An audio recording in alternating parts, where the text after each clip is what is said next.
కొత్త పార్టీ ఫ్యూచర్పై కల్వకుంట్ల కవిత దృష్టి పెట్టారా? అందుకే జ్యోతిష్యుల సలహాలు సూచనలు తీసుకుంటున్నారా?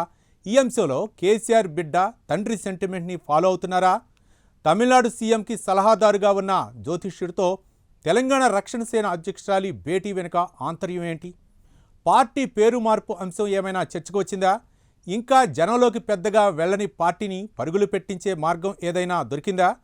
కవిత సెంటిమెంట్పై తెలంగాణ రాజకీయ వర్గాల్లో ఏం చర్చ జరుగుతోంది? Let's watch.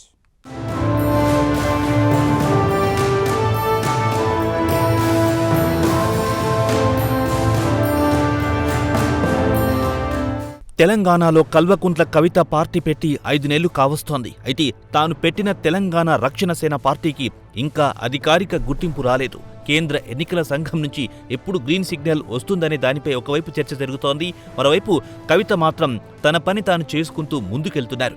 ఇప్పటికే పలు అసెంబ్లీ నియోజకవర్గాలకు ఇన్ఛార్జీలను కవిత ప్రకటించారు. అదేవిధంగా పార్టీ అనుబంధ కమిటీలను కవిత ప్రకటించి తన పని తాను చేసుకుంటూ వెళ్తున్నారు. ఇక కవిత అనేక సందర్భాల్లో తన తండ్రి కేసీఆర్ని ఫాలో అవుతున్నారు. దీంతో కేసీఆర్ సైతం ఏ పని ప్రారంభించాలన్నా మంచి రోజు, మంచి ముహూర్తాన్ని కేసీఆర్ ఫాలో అవుతారు. వాస్తు పూజలు, యజ్ఞాలు, యాగాలు చేస్తారు. జ్యోతిష్యులను సంప్రదిస్తారు. ఇప్పుడు కవిత సైతం తండ్రి బాటలోనే నడుస్తున్నారు.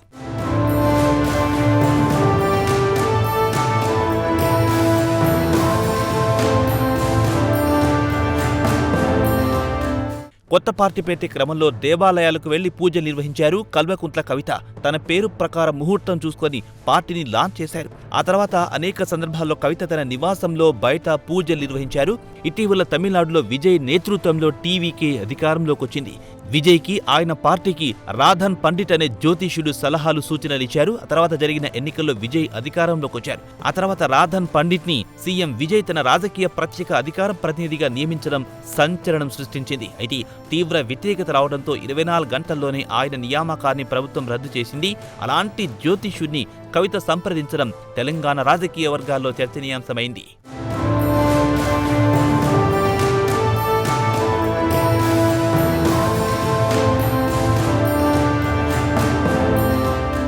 రాధన్ పండిట్ అనూహ్యంగా హైదరాబాద్లోని కల్వకుంట్ల కవిత నివాసానికి వచ్చారు. కవితతో పాటు ఆమె కుమారుడు ఆదిత్యతో భేటీ అయ్యారు.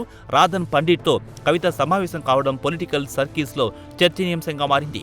తమిళనాడులో విజయ్ సీఎం కావడంలో రాధన్ పండిట్ ఇచ్చిన సలహాలు, సూచనలు కీలకంగా పనిచేశాయనే ప్రచారం ఉంది. ఇప్పుడు కవిత సైతం రాధన్ పండిట్ను పిలిపించుకుని ఆయనతో భేటీ కావడం అందరిలో ఆసక్తి రేపుతోంది. ఒక రాజకీయ పార్టీని స్థాపించి నడపడం, ప్రజల్లోకి తీసుకెళ్లడం చాలా సవాళ్లతో కూడుకున్న కష్టతరమైన అంశం. ఒకవైపు పార్టీ కార్యక్రమాలు నిర్వహించాలి, మరోవైపు క్షేత్రస్థాయిలో ఆదరణ ఉన్న నేతలను పార్టీలో చేర్చుకోవాలి. వీటన్నిటికి తోడు పార్టీకి ఆర్థిక మూలాలు సమకూర్చుకోవడం అనేది అత్యంత కీలకం. అందుకే ఈ బాలారిష్టాలన్నింటినీ అధిగమించే ప్రయత్నాల్లో ఉన్నారు కవిత.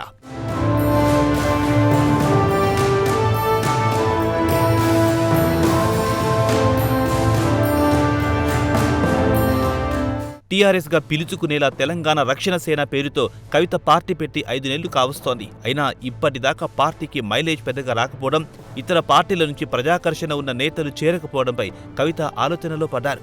సమాలోచనలు జరుపుతున్నారు. పార్టీని ప్రజల్లోకి బలంగా తీసుకెళ్లేందుకు ప్రణాళికలు రచిస్తున్నారు. ఈ క్రమంలో ప్రముఖ జ్యోతిష్యుడిగా ఉన్న రాధన్ పండిట్తో కవిత సమావేశం కావడం హాట్ టాపిక్ గా అయింది. ఇక కవిత బీఆర్ఎస్ పార్టీ నుంచి బయటకు వచ్చిన తర్వాత కూడా తన తండ్రి ఇంటి పేరునే కొనసాగిస్తున్నారు. ఇంటి పేరును కంటిన్యూ చేసే విషయంపై బీఆర్ఎస్ వర్గాలు కవితని విమర్శించాయి. కవిత మాత్రం తన పుట్టింటి ఇంటి పేరుతోనే పాలిటిక్స్ చేస్తున్నారు.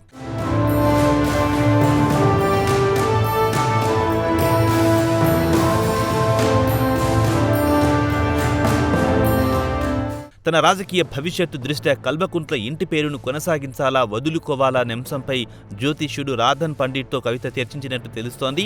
ఇక తన పేరులో ఏమైనా లెటర్స్ యాడ్ చేసుకోవాలా, తొలగించాలా అనే దానిపై ఆమె చర్చించినట్టు ప్రచారం జరుగుతోంది. పార్టీ భవిష్యత్తుతో పాటు గ్రహ బలాలు తనకు అనుకూలంగా ఉన్నాయా లేదా, లేకపోతే ఏం చేయాలనే విషయాలపై సమాలోచనలు చేసినట్టు ఇంటర్నల్ టాక్. మొత్తానికి రాధన్ పండిట్తో కవిత పనిచేస్తారా? ఆయన సలహాలు, సూచనలతో కవిత పార్టీకి మైలేజ్ వస్తుందో లేదో చూడాలి.